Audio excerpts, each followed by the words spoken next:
കർത്താവിൻ്റെ മഹത്വമുള്ള നാമം വാഴ്ത്തപ്പെടുമാറാകട്ടെ. സന്ദേശം ശ്രവിക്കുന്ന ഏവർക്കും ക്രിസ്തുയേശുവിൽ എൻ്റെ സ്നേഹവന്ദനം.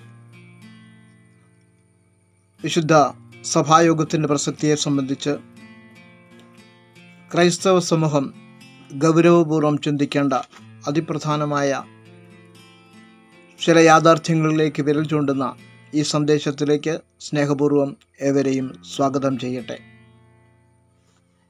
എബ്രായർക്ക് എഴുതിയ ലേഖനം 10-ാം അധ്യായം 24-25 വാക്യങ്ങളിൽ നാം ഇപ്രകാരം വായിക്കുന്നു: ചിലർ ചെയ്യുന്നത് പോലെ നമ്മുടെ സഭായോഗങ്ങളെ ഉപേക്ഷിക്കാതെ തമ്മിൽ പ്രബോധിപ്പിച്ചുകൊണ്ട് സ്നേഹത്തിനും സൽപ്രവർത്തികൾക്കും ഉത്സാഹം വർദ്ധിപ്പിക്കാൻ അന്യോന്യം സൂക്ഷിച്ചുകൊള്ളുക.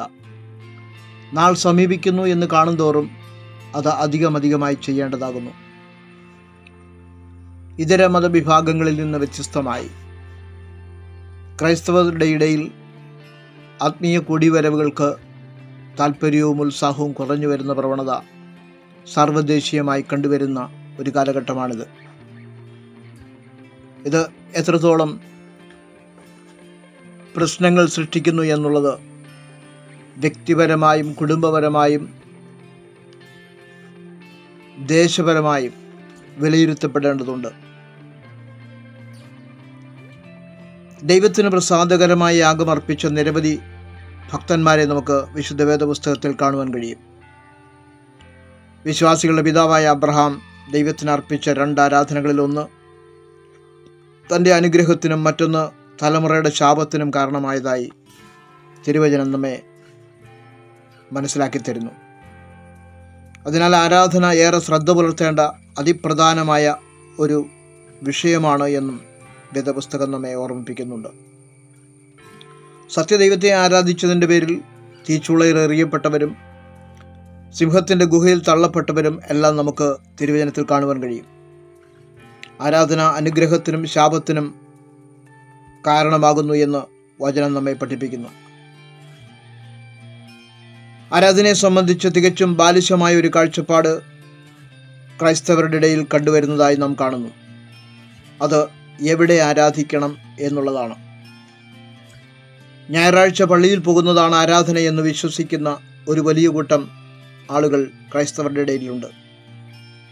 പഴയ നിയമത്തിലും പുതിയ നിയമത്തിലും ആരാധനയ്ക്കായി ഒരു പ്രത്യേക സ്ഥലം ദൈവം നിശ്ചയിച്ചിരുന്നത് ഒരു നിശ്ചിത കാലയളവിൽ മാത്രമായിരുന്നു. ഇസ്രായേലിൻ്റെ മരുഭൂ പ്രയാണത്തിൽ സമാഗമന കൂടാരത്തിലും പിന്നീട് യെരുശലേം ദേവാലയത്തിലും യാഗങ്ങൾ അർപ്പിക്കുവാൻ ദൈവം ഒരു നിശ്ചിത കാലഘട്ടത്തിൽ ഇസ്രായേൽ ജനത്തിന് അനുവാദം നൽകി. എന്നാൽ അതിനു മുൻപും പിമ്പും ഭക്തന്മാർ തങ്ങൾക്ക് അനുയോജ്യമായ സ്ഥലത്ത് യാഗപീഠമൊരുക്കി ദൈവത്തെ ആരാധിച്ചിരുന്നതായി വേദപുസ്തകം സാക്ഷ്യപ്പെടുത്തുന്നു. പ്രളയത്തിൽ നിന്ന് രക്ഷ പ്രാപിച്ച നോഹയും കുടുംബവും ദൈവത്തിന് പ്രസാദകരമായ യാഗം അർപ്പിച്ചതായി വേദപുസ്തകത്തിൽ നാം കാണുന്നുണ്ട്. അബ്രഹാം പാർത്ത ദേശത്തെല്ലാം ദൈവത്തിന് യാഗപീഠമൊരുക്കി യാഗം അർപ്പിച്ചിരുന്നു എന്ന് ഉൽപ്പത്തി പുസ്തകം 12-ാം അധ്യായത്തിൽ കാണുന്നു.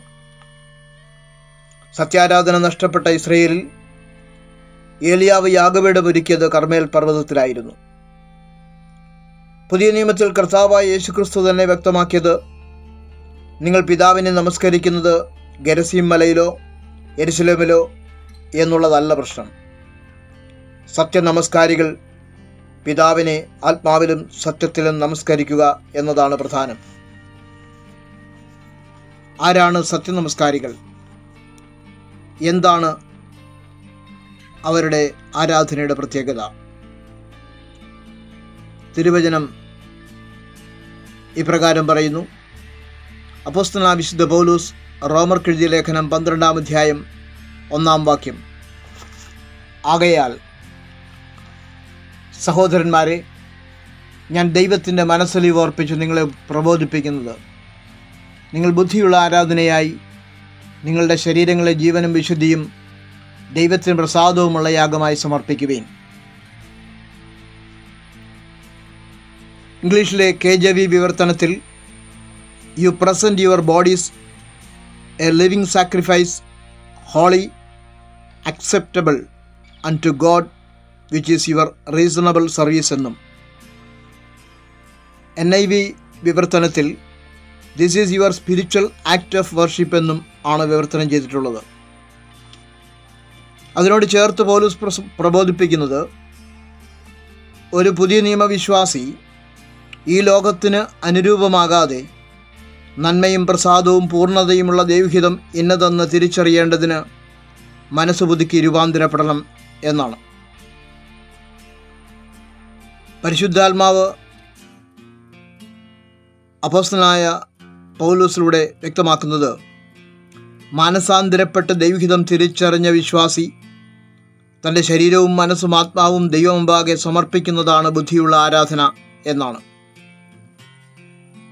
ആദിയോടന്തം വേദപുസ്തകം നൽകുന്ന ഉപദേശം ഇതുതന്നെയാണ്. ദൈവസന്നിധിയിൽ സ്വീകരിക്കപ്പെടുന്നതും സ്വീകരിക്കപ്പെടാത്തതുമായ ആരാധനയുള്ളതായി വേദപുസ്തകം നമ്മെ പഠിപ്പിക്കുന്നു. ഭൂമിയിൽ ജനിച്ച ആദ്യത്തെ 2 പേർ ദൈവത്തിന് അർപ്പിച്ച യാഗങ്ങളിൽ ഒന്ന് ദൈവത്തിന് പ്രസാദകരവും മറ്റൊന്ന് ശാപകരവുമായി. ഉൽപ്പത്തി പുസ്തകം 4-ാം അധ്യായം 4-5 വാക്യങ്ങളിൽ യഹോവ ഹാബേലിലും അവൻ്റെ വഴിപാടിലും പ്രസാദിച്ചു എന്നും കയ്യീനിലും അവൻ്റെ വഴിപാടിലും പ്രസാദിച്ചില്ല എന്നും നാം വായിക്കുന്നു. ദൈവം കയ്യീനോടായി ഇപ്രകാരം പറഞ്ഞു, നീ ചെയ്തത് നന്മയല്ല, പാപം നിന്നോടൊപ്പമുണ്ട്, നീ അതിനെ കീഴടക്കണം. എന്നാൽ പാപം ഹൃദയത്തിൽ സൂക്ഷിച്ചുകൊണ്ട് യാഗമർപ്പിച്ച കയ്യീൻ വീണ്ടും അതേ പാപഹൃദയത്തിലെ ചിന്തകളാൽ അസൂയ പൂണ്ട് സ്വന്തം സഹോദരനെ കൊന്നു. അവിശ്വാസമുള്ള ദുഷ്ടഹൃദയവുമായി അബ്രഹാം ഉൽപ്പത്തി പുസ്തകം 15-ാം അധ്യായത്തിൽ അർപ്പിച്ച യാഗം 4 തലമുറയ്ക്ക് ശാപമായി തീർന്നു. എന്നാൽ ഉൽപ്പത്തി പുസ്തകം 22-ാം അധ്യായത്തിലെ അബ്രഹാമിൻ്റെ സമ്പൂർണ്ണ വിശ്വാസത്തിൻ്റെയും സമർപ്പണത്തിൻ്റെയും യാഗത്തിൽ അബ്രഹാമും തലമുറയും അനുഗ്രഹം പ്രാപിക്കുന്നതായി നാം കാണുന്നു. പഴയ നിയമ ന്യായപ്രമാണപ്രകാരവും പുതിയ നിയമ വ്യവസ്ഥ പ്രകാരവും ദൈവത്താൽ വീണ്ടെടുക്കപ്പെട്ടവർക്ക് മാത്രമേ ദൈവത്തെ ആരാധിക്കുവാൻ കഴിയുകയുള്ളൂ എന്ന് നമുക്ക് കാണുവാൻ കഴിയും.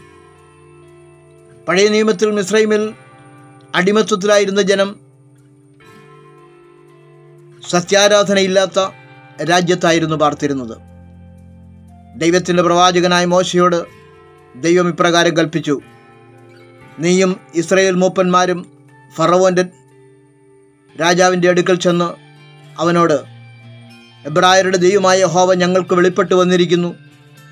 ആകയാൽ ഞങ്ങൾ 3 ദിവസത്തെ വഴി മരുഭൂമിയിൽ ചെന്ന് ഞങ്ങളുടെ ദൈവമായ യഹോവയ്ക്ക് യാഗം കഴിക്കട്ടെ എന്ന് പറവീൻ.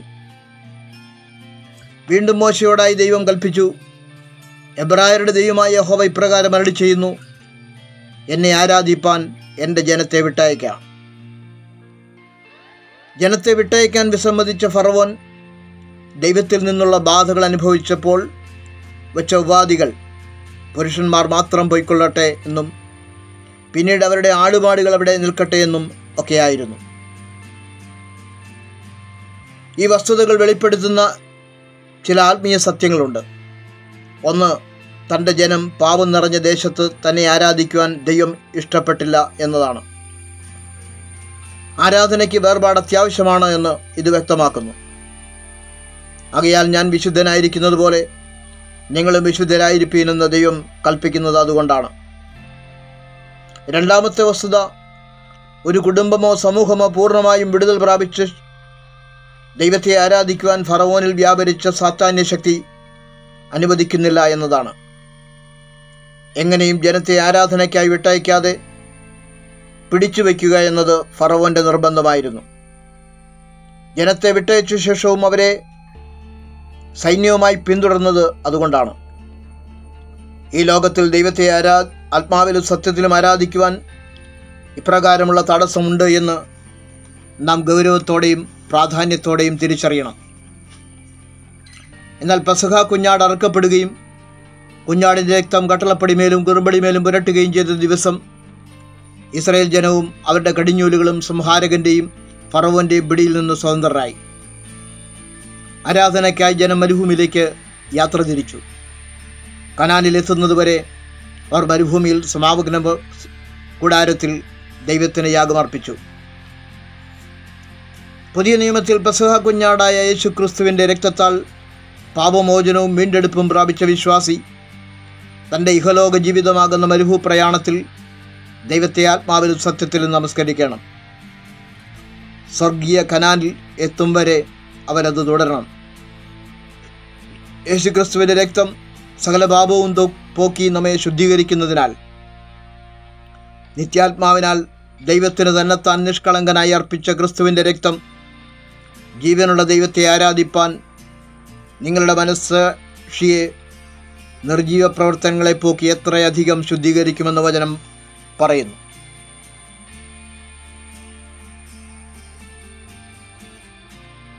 ആഴ്ചയിൽ ഒരു ദിവസം ദൈവത്തിനായി മാറ്റിവെക്കുന്നതിൻ്റെ പ്രയോജനങ്ങൾ എന്തൊക്കെയെന്ന് നോക്കാം. ഒന്ന്, അത് മഹാസ്വസ്ഥതയുടെ ദിവസമെന്ന പുറപ്പാട് പുസ്തകം 16-ാം അധ്യായം 26-27 വാക്യങ്ങളും 35-ാം അധ്യായം 2-3 വാക്യങ്ങളും വ്യക്തമാക്കുന്നു. ഇസ്രായേൽ മക്കൾക്ക് നൽകിയ കൽപ്പനകളിൽ ദൈവം കാണിച്ചു തന്നതും കൽപ്പിച്ചു തന്നതുമായ ശബത്ത് ദിവസം യാതൊരു വേലയും ചെയ്യരുത് എന്ന് കർശനമായി നിർദ്ദേശിച്ചിരിക്കുന്നതായി കാണുവാൻ കഴിയും. അന്ന് ജനം സ്വസ്ഥത അനുഭവിക്കേണ്ട ദൈവത്തിൻ്റെ വിശുദ്ധ ദിവസമാണ്. ശരീരത്തിലും മനസ്സിലും ആത്മാവിലും സ്വസ്ഥതയും വിശ്രമവും അനുഭവിക്കുവാൻ തൻ്റെ ജനത്തിനു വേണ്ടി ദൈവം നിഷ്കർഷിച്ചിട്ടുള്ള ദിവസമാണ് വിശുദ്ധ ദിവസം. 2, വിശുദ്ധ ശബത്ത് ദൈവത്തിൽ നിന്നുള്ള അനുഗ്രഹങ്ങളുടെ ഉപാധിയായി ദൈവം വച്ചിട്ടുള്ളതായി കാണുവാൻ കഴിയും. യെശയ്യാ പ്രവചനം 56-ാം അധ്യായം 1 മുതൽ 7 വരെയുള്ള വാക്യങ്ങളും 58-ാം അധ്യായം 13-14 വാക്യങ്ങളും ഇക്കാര്യം വ്യക്തമാക്കുന്നുണ്ട്. ദാവീദ് രാജാവ് 36-ാം സങ്കീർത്തനത്തിൽ ഇപ്രകാരം പറയുന്നു: നിന്റെ ആലയത്തിൽ പുഷ്ടി അവർ അനുഭവിക്കുന്നു, നിന്റെ ആനന്ദ നദി നീ അവരെ കുടിപ്പിക്കുന്നു.